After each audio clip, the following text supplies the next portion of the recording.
comme un seul homme à travers le monde entier, où que vous puissiez être. Nous célébrerons l'Éternel. Amen. Le célébrer en toute liberté, en toute humilité, en toute simplicité. Au-delà des artifices, au-delà des apparences, nous voulons l'adorer tout simplement. Parce que notre Père désire ce matin, désire aujourd'hui de cœur à cœur. Seigneur, tu désires de cœur à cœur de ton enfant, de seul à seul avec ton enfant. Aujourd'hui, nous voulons nous répandre. Aujourd'hui, nous voulons oublier toute réalité. Nous voulons tout effacer autour de nous. Lorsque tu es là, lorsque tu te révèles, tout autour de nous pâlit. Tout autour de nous, Seigneur, n'a plus de valeur, n'a plus de saveur, n'a plus de couleur. Nous voulons t'adorer, nous voulons t'adorer, nous voulons t'adorer en toute simplicité. Nous voulons t'honorer, nous voulons t'élever plus haut. Notre Dieu demeure dans les hauteurs. Alors nous allons décoller tous ensemble. Alléluia. Commence à dire quelque chose à ton maître. Laisse ton cœur s'exprimer devant lui. Laisse ton cœur s'exprimer devant lui. Dis-lui quelque chose, plus que les paroles de ta bouche. Laisse ton cœur soupirer après lui. Alléluia. Alléluia. Alléluia. Alléluia. Notre Dieu, il est fidèle. Notre Dieu, il est fidèle. Il est fidèle, il est fidèle. Oh, oh, oh. Tu es fidèle. Tu es fidèle. Tu es fidèle. Alléluia. Tu es fidèle. Oh, tu es fidèle. Oh, tu es fidèle. Alléluia. Alléluia. Oh. Alléluia. Que les voix s'élèvent. Alléluia. Que les voix s'élèvent. Alléluia. Que les voix tombent. Alléluia. Que les voix tombent. Alléluia. Plus haut, plus haut.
jamais, à jamais, à jamais, notre roi.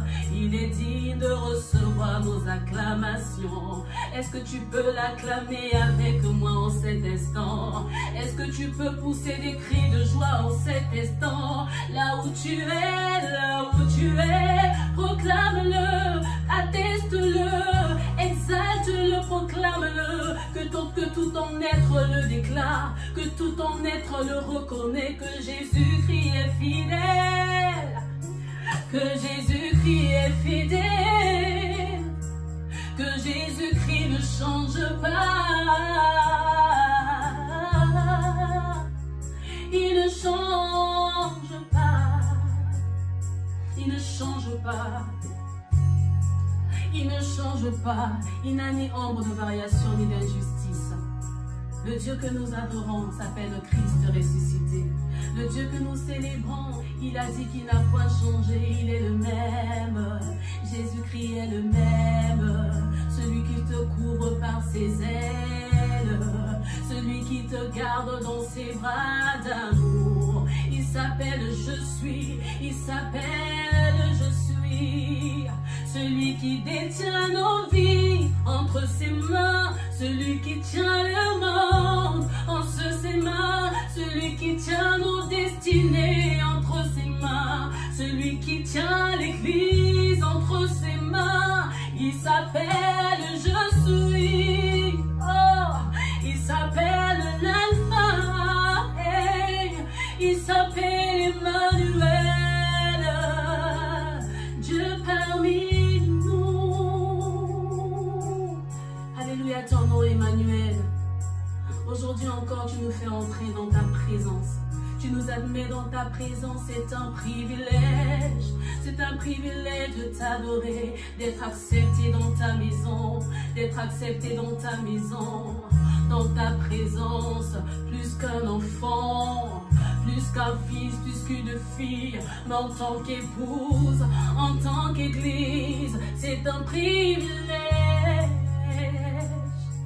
Quel privilège de t'appartenir. Quel privilège de t'appartenir. Quel privilège de t'appartenir. Quel privilège de t'appartenir.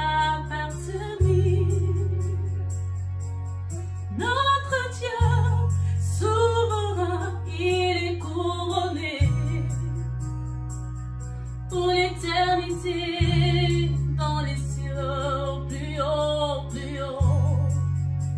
Le Dieu du ciel et de la terre, le grand Dieu de l'univers, il est digne d'être couronné, car devant lui tout genou fléchit.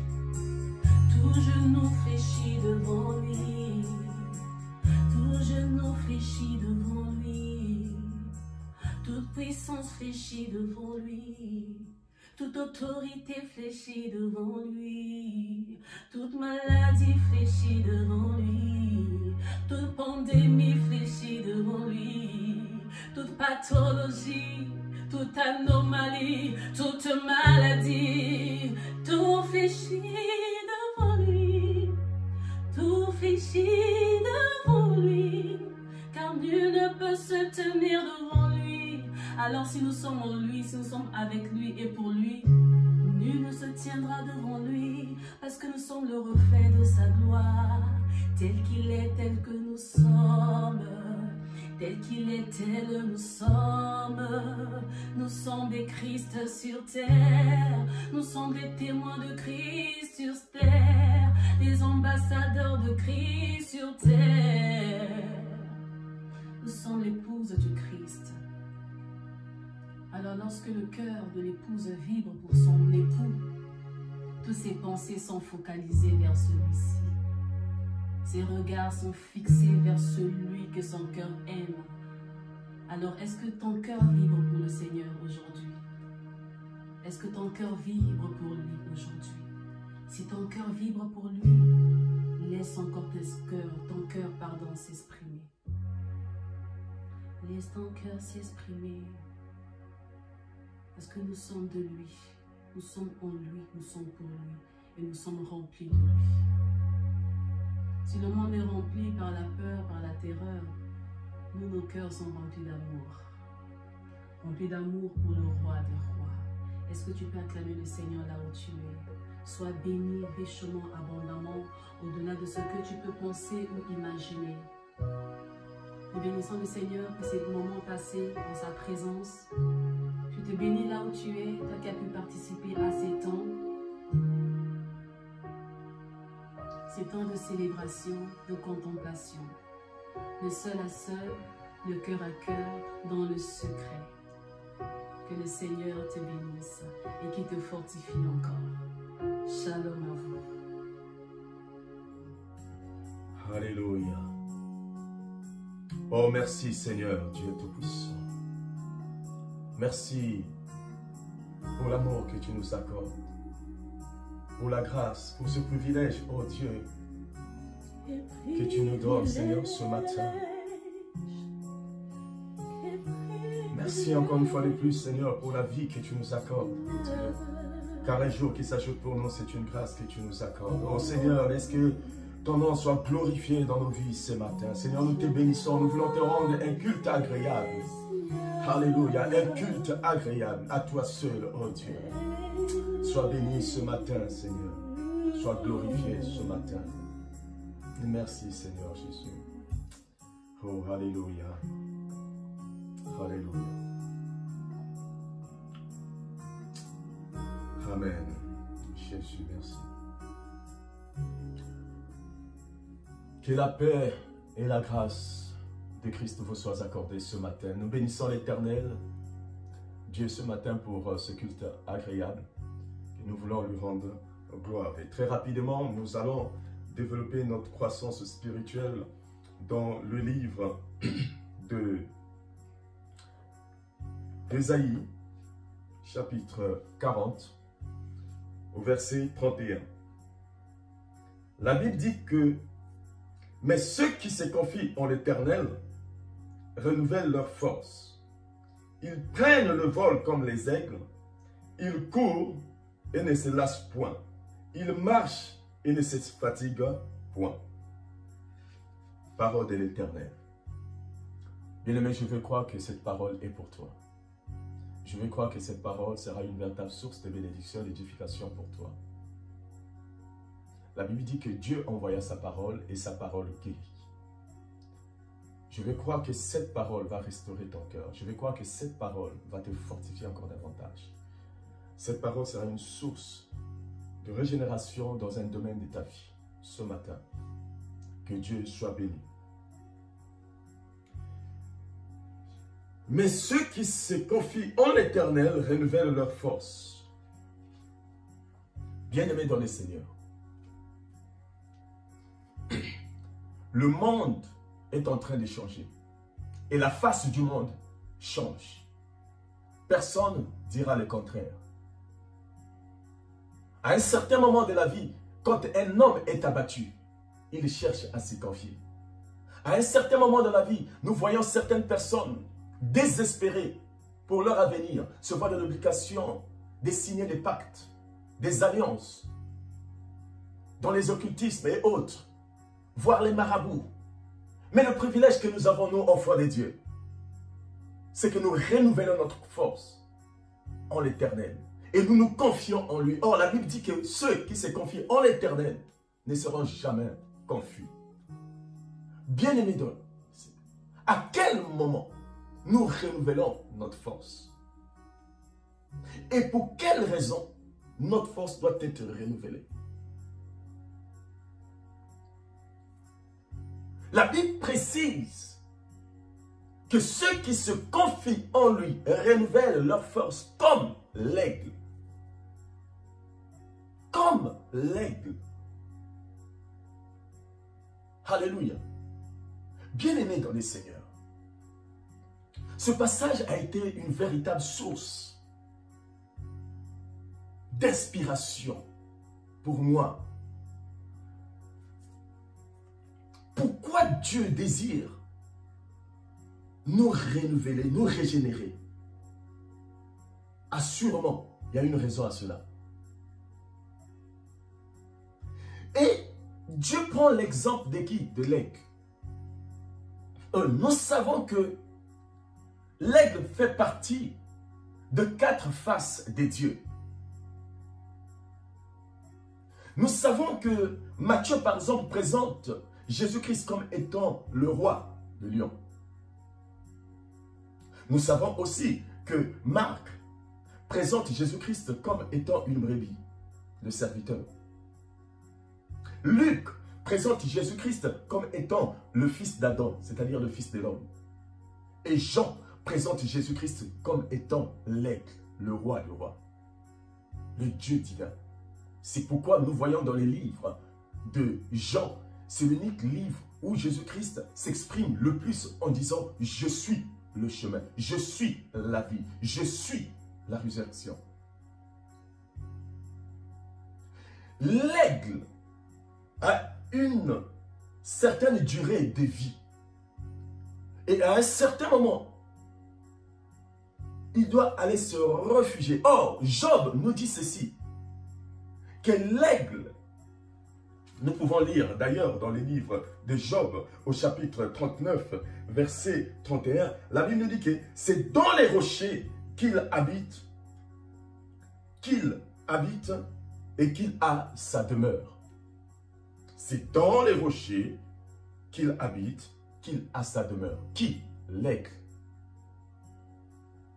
Bien-aimé dans le Seigneur, à quel moment l'aigle rentre dans le rocher pour régénérer sa vie?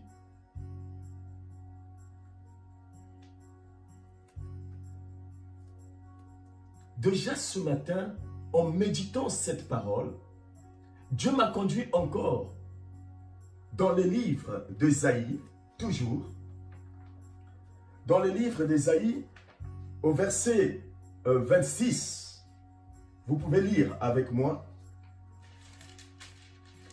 au verset 26, au chapitre plutôt 26, écoutez ce que Dieu dit.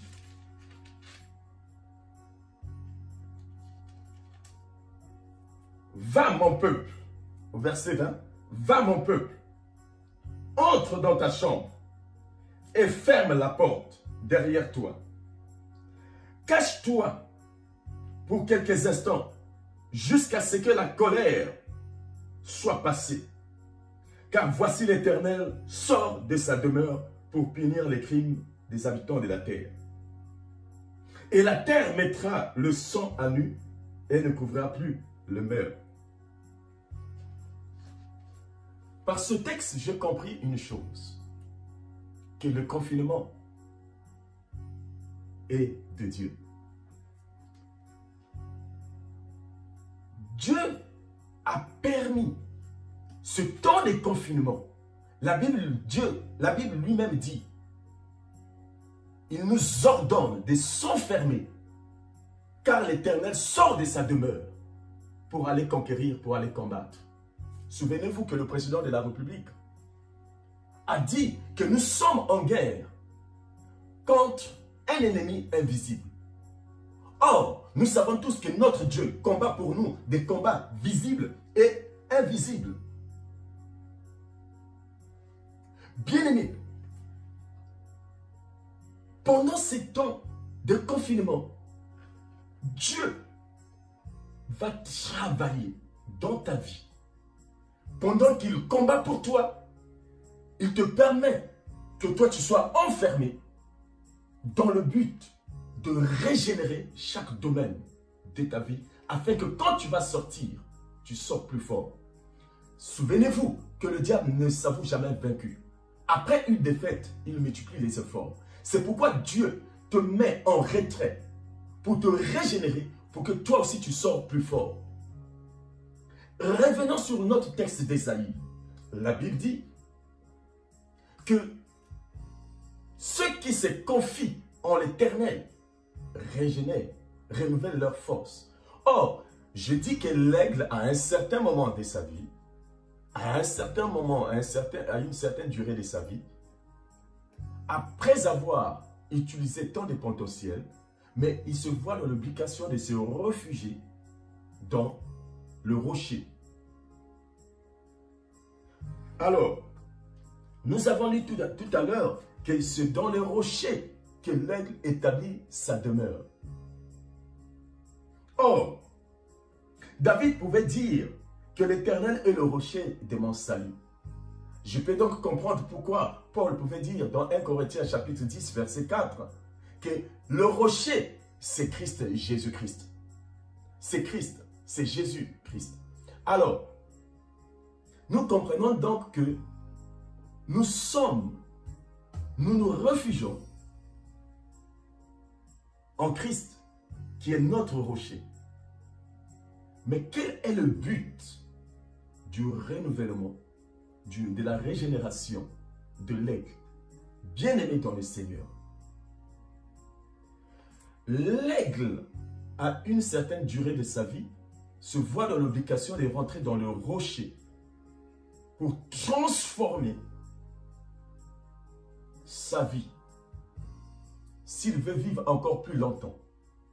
Et pendant ces temps, il y a 3 choses que l'aigle doit perdre. Lesquelles? La première des choses que l'aigle fait durant ce confinement, c'est qu'il va utiliser son bec. Il frappera contre les rochers.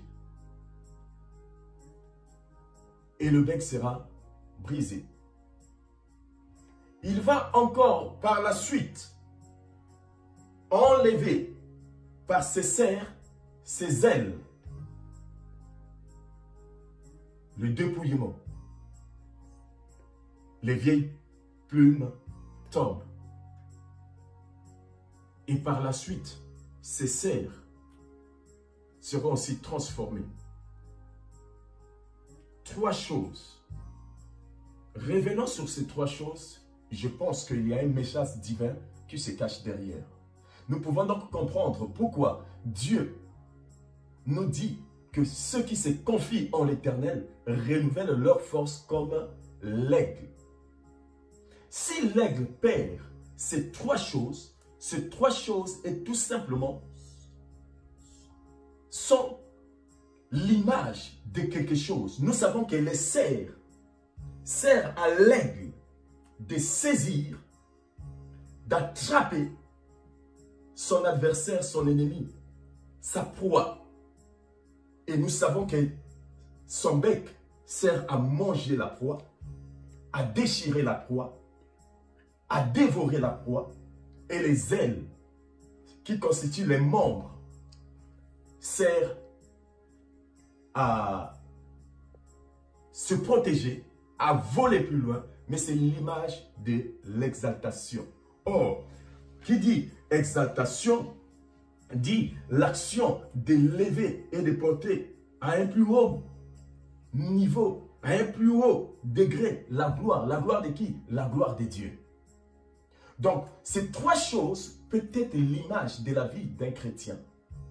Bien-aimé dans le Seigneur, je veux croire que Dieu peut se servir ou se sert de ce moment de confinement pour que tes vieilles habitudes changent, pour que tes vieilles plumes partent, pour que tu puisses changer la stratégie, n'est-ce pas, de tes combats spirituels. Parce que qui parle de serre, c'est l'image des combats spirituels. C'est là où tu attrapes, c'est là où réside ta force de combat spirituel. Bien-aimé, son bec est l'image de la bouche. C'est là où tu parles. Souvenez-vous que l'Éternel a dit que nous l'avions vécu par les témoignages de notre bouche. Donc, tu ne peux pas faire un combat spirituel sans pourtant parler, sans pourtant avoir la langue exercée, la langue de la parole de Dieu. C'est pourquoi, bien-aimé, or les ailes, c'est l'image de l'exaltation, c'est-à-dire c'est avec ça que nous adorons, nous élevons les seigneurs. Donc ces 3 choses, c'est les choses fondamentales que Dieu veut que nous puissions changer. Nous devons, bien-aimés, changer les vieilles habitudes. Pourquoi? Le diable ne s'avoue jamais vaincu. Après chaque défaite, il double toujours des vigilances. Bien-aimés dans les Seigneurs, la vraie guerre vient après la guerre. Après ce confinement, après cette pandémie, il y a des challenges qui nous attendent. Il y a des défis qui nous attendent. Il y a des combats qui nous attendent. Et Dieu veut, il te retranche, il te met à part dans les rochers pour transformer chaque domaine de ta vie, afin qu'en sortant de là, que tu sois un homme complètement brisé, que des vieilles habitudes partent, que des vieilles habitudes négatives partent, des pensées figées sur des choses qui ne glorifient pas le nom de l'Éternel partent. Bien, mais tout ça pour que tu puisses déployer encore davantage tes ailes et que tu montes plus haut dans l'adoration, dans la louange, dans ta façon de servir, bien aimé, dans ta vision, ta façon de voir, de concevoir des choses. Dieu veut élargir comme l'aigle ta vision, l'attente de ta vision, afin que tu vois très loin. Alléluia. Bien aimé dans le Seigneur, pendant que l'aigle se réfugie dans les rochers, les autres espèces pensent que l'aigle a disparu. Oh, nous avons lu dans Luc, dans le livre d'Ésaïe au chapitre 29 tout à l'heure, nous avons dit que Dieu nous enferme, mais lui-même il sort pour aller combattre. Souvenez-vous, bien-aimés, c'est ce qu'il avait fait aussi avec les enfants d'Israël. Il a confiné les enfants d'Israël pour aller combattre Pharaon. À un certain moment, c'est Dieu qui prend, il dit garde le silence et moi l'Éternel je combattrai pour vous. À un certain moment, c'est Dieu lui-même. Parce qu'à un certain niveau, bien aimé, il y a des combats que nous ne pouvons pas. Seul lui.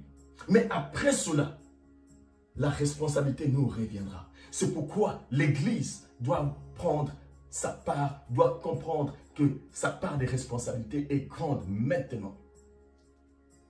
Peuple de Dieu, Dieu t'emmène à une dimension, permettez-moi l'expression des l'aigle. Une dimension où tu dois rentrer au-dedans de toi-même. Une dimension où tu dois te réfugier dans le rocher. Laisse que le rocher, que Jésus-Christ te dépouille. Que Jésus-Christ travaille quelque chose en toi. Que des ailes, des vieilles ailes mortes partent. Que tout soit déplumé dans ta vie.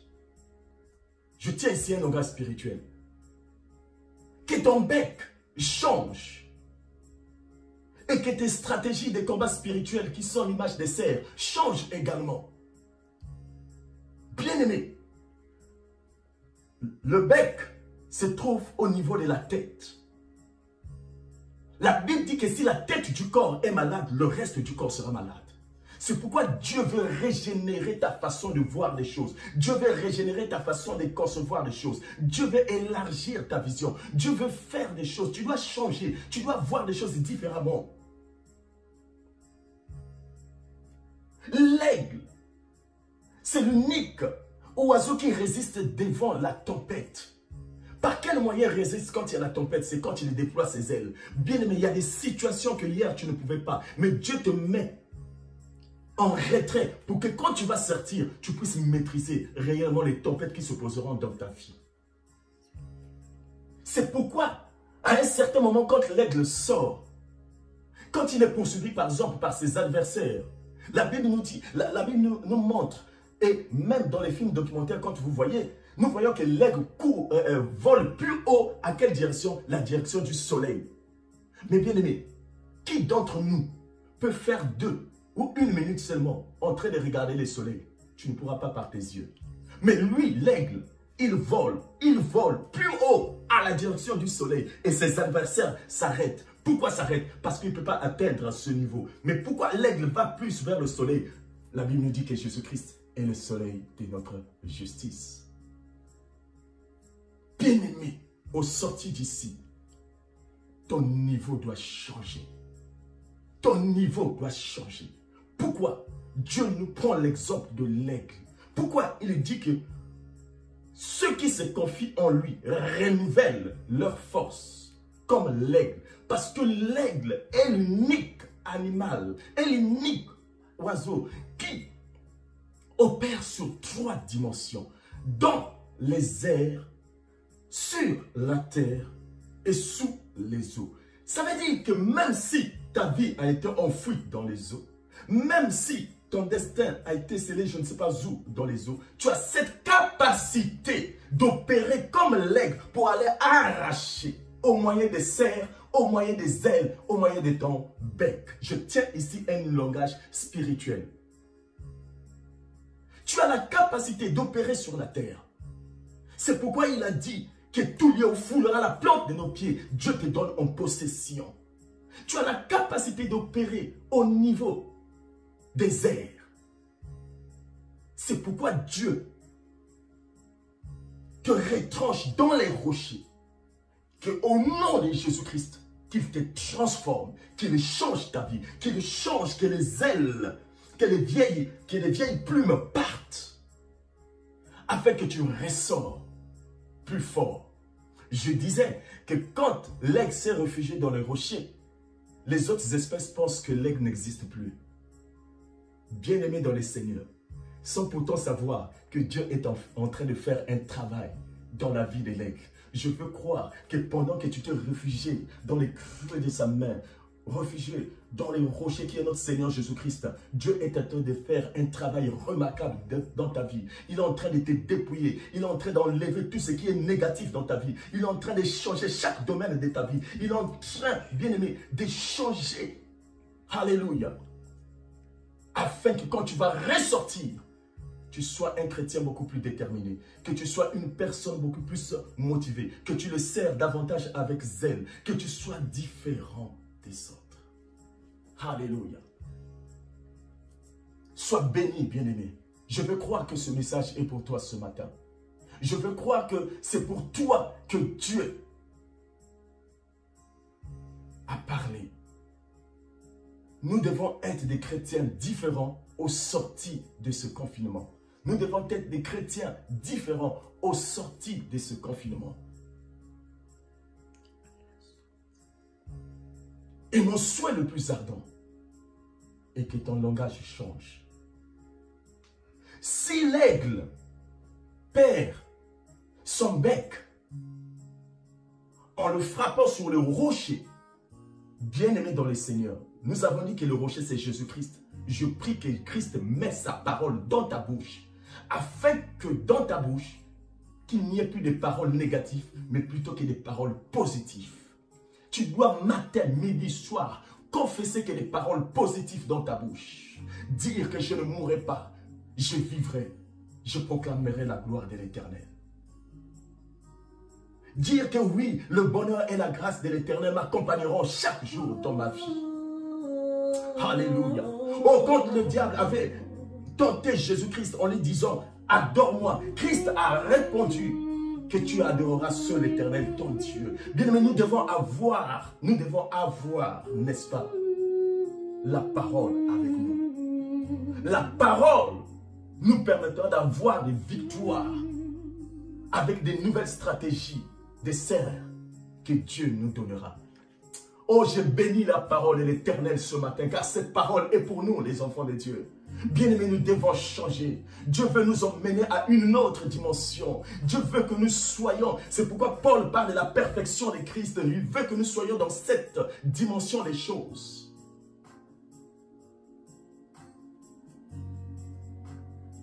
Quel est le domaine? Quel est le domaine pour lequel Dieu doit transformer dans ta vie? Quelle est la chose que Dieu doit briser afin que tu ne sois plus une nouvelle, afin que tu sois une nouvelle créature? Quelle est la chose qui te retient encore captif? Quelle est la chose qui te retient que tu dois abandonner? Des vieilles habitudes spirituelles. Même la ponctualité, bien-aimé, peut-être une vieille habitude que tu dois laisser. Bien-aimés dans les Seigneurs, vous parlez seulement de la pandémie. Vous parlez de la pandémie. Vous parlez de la pandémie comme une crise. Mais il y a aussi une autre pandémie qui est plus grave que le coronavirus. La pandémie ta désobéissance. La pandémie de ta haine, la pandémie, de la peur, la pandémie qui ne te permet pas de mettre la parole de Dieu en pratique. Ça aussi, c'est une pandémie. C'est pourquoi Dieu veut travailler dans ta vie. Il te met hors. Il t'enferme dans sa demeure afin de te régénérer. L'une des raisons fondamentales que l'aigle se régénère dans le rocher, j'ai compris une chose, que Dieu, avant de travailler dans ta vie, il travaille d'abord dans ta vie. Avant de t'utiliser devant le monde, devant le public, il travaille d'abord en toi, au-dedans de toi.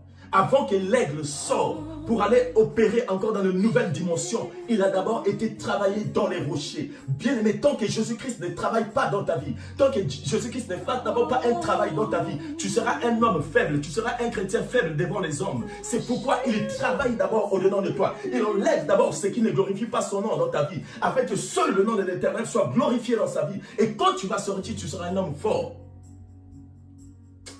Alléluia. C'est dans les secrets. Nous voyons par exemple David, bien-aimé. Ses frères ne savaient pas que Dieu l'avait visité. C'est parce que c'est toujours dans les secrets que Dieu transforme un homme. C'est toujours dans les secrets que Dieu travaille avec un homme.